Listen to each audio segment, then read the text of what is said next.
लेके चले जा रहे इतना आसान अभी आपके ऊपर दो हाँ अभी आप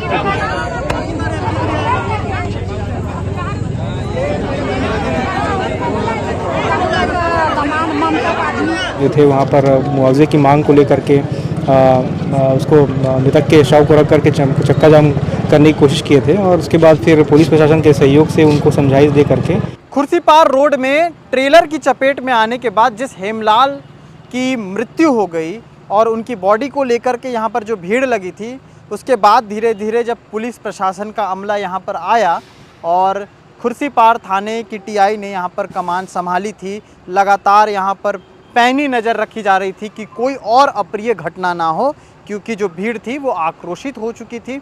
तो फिलहाल भीड़ को हटाया गया है। जो ट्रेलर बीच रोड में जिस तरह से ड्राइवर ठोक करके भाग गया था, उस ट्रेलर को लोगों ने पंक्चर कर दिया था, उसे भी हटाने की पूरी तरह से कोशिश की जा रही है।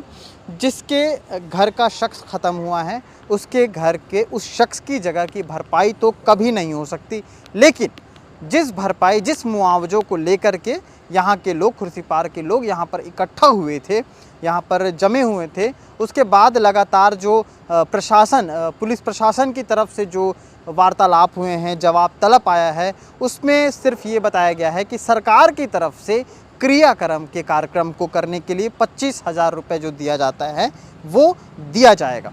लेकिन उसके बाद जिस तरह से परिवारजन मुआवजे को लेकर के बात कर रहे थे, नौकरी को लेकर के बात कर रहे थे, उसका जो प्रोसीजर है वो काफ़ी लंबा है, इसलिए उसमें थोड़ा टाइम लग सकता है, ऐसा जो सीएसपी आए थे उनका कहना था। साथ ही साथ जो ट्रैफिक के डीएसपी हैं, उन्होंने भी ट्रैफिक व्यवस्था पर सुधार लाने की कोशिश करेंगे, ऐसा कहा है। साथ ही साथ जल्द ही ट्रांसपोर्ट के नियमों को अवगत कराते हुए यहाँ पर कार्रवाई की जाएगी। अब पुलिस प्रशासन या तमाम जिम्मेदारों का वो अमला तभी जागता है जब किसी की मौत होती है। किसे पता था कि 5 साढ़े 5 बजे अचानक कोई व्यक्ति अपना टिफ़िन पैक करके अपने घर से ड्यूटी की ओर निकलता है और अचानक से घर के कुछ ही मीटर दूर जा कर के उसकी मौत हो जाती है। पहले वीडियो में हमने हेमलाल के बेटे से बात करने की कोशिश की थी। भावुक बेटे ने अपने अंदर की बात बताने की कोशिश की, लेकिन उसमें भी कहीं ना कहीं जो एक पीड़ा है वो लगातार छलक रहा था, जिससे वो पूरी तरह से बात नहीं कर पाए। पुलिस प्रशासन की तरफ से क्या कुछ बातचीत हुआ है वो भी स्क्रीन पर हम आपको दिखाएंगे। साथ ही साथ भीड़ जो है, अभी देखिए जिस तरह से ये ट्रेलर आना जाना शुरू हुआ है, उतने देर से, काफ़ी देर से ये जाम लगा हुआ था। नेशनल हाईवे पूरी तरह से जाम हो गया था।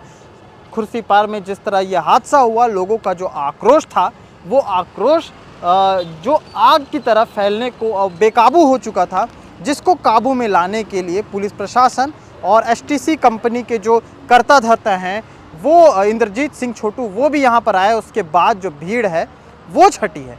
तो एक बड़ा हादसा दिन दहाड़े होता है और एक काम करने वाले शख्स को इस तरह से ट्रेलर की चपेट में आ जाता है। हिट एंड रन का मामला लगातार चल रहा था। हिट एंड रन केस को लगातार लोग बहुत ही उस पर बातचीत कर रहे थे, लेकिन लगातार भिलाई में पिछले कुछ दिनों से ऐसे मामले देखे गए हैं जिसमें मारने के बाद ड्राइवर वहां से भाग जाता है। तो ऐसे मामले हैं। जिस कंपनी की गाड़ी थी, जो ट्रेलर जिस कंपनी का था, उस कंपनी की तरफ से भी बातचीत करके जवाब तलब में क्या कुछ मुआवजों के लेकर के बातचीत है वो भी की जाएंगी। ये डबरापाड़ा ट्रांसपोर्ट नगर में ट्रेलर को पीछे करने के वक्त एक श्रमिक था हेमलाल चंद्रवंशी नाम का, उसकी वहाँ पर सड़क दुर्घटना में मौके पर ही मौत हो गई है, जिसके कारण परिजन और आसपास के लोग जो थे वहाँ पर मुआवजे की मांग को लेकर के उसको मृतक के शव को रख करके चक्का जाम करने की कोशिश किए थे और उसके बाद फिर पुलिस प्रशासन के सहयोग से उनको समझाइश दे करके जो उनका निहित जो फ़ायदा हो सकता है परिवार के लिए, हमने उन लोगों को बताया है। उसके बाद फिर चक्का जाम समाप्त हुआ है। मृतक की बॉडी को ले जा करके पोस्टमार्टम के लिए हम लोग मसूरी में रखवा दिए हैं। सर, मुआवजा का मांग करते हैं, कितना मुआवजा? देखिए, मुआवजा के लिए शासन की तरफ से तात्कालिक रूप से जो दिया जाता है वो अमाउंट दिया गया है। उसके अलावा जो इनका कंपनसेशन होना है, जो एमए के हिसाब से होगा आफ्टर कोर्ट प्रोसीडिंग, उसके बाद फिर उसको डिसाइड किया जाएगा। ट्रक चालक के खिलाफ क्या क्या धारा लगा, किसका है ट्रक, कुछ पता चल पाएगा? अभी तो इनिशिएट नहीं हुआ है हमारी जो प्रोसीडिंग्स है वो, उसके बाद ही हम बता पाएंगे। इस मामले में क्या कुछ होगा, ऐसे एक्सीडेंट, ऐसी घटना, ऐसे हादसे को लेकर के कैमरे के पीछे सचिन भाव और मैं सीमांत लगातार आपके बीच अपडेट रहते हैं और इस मामले में क्या अपडेट आएगा उसके लिए भी हम आपके बीच आते रहेंगे। फिलहाल जो तस्वीरें हैं ये वो तस्वीरें हैं जो जाम पूरी तरह से खुल चुका है। पुलिस प्रशासन अब भी उस घर के और उस सड़क के ठीक बीचों बीच खड़ी है ताकि कोई ऐसी घटना ना हो, क्योंकि खुर्सीपार का वो क्षेत्र सेंसिटिव एरिया माना जाता है, इसलिए यहाँ पर पुलिस बल को भी बढ़ाया गया है। आगे क्या कुछ रहेगा बिल्कुल हम आपको तस्वीरों के साथ साथ खबरों में दिखाते रहेंगे। शुक्रिया।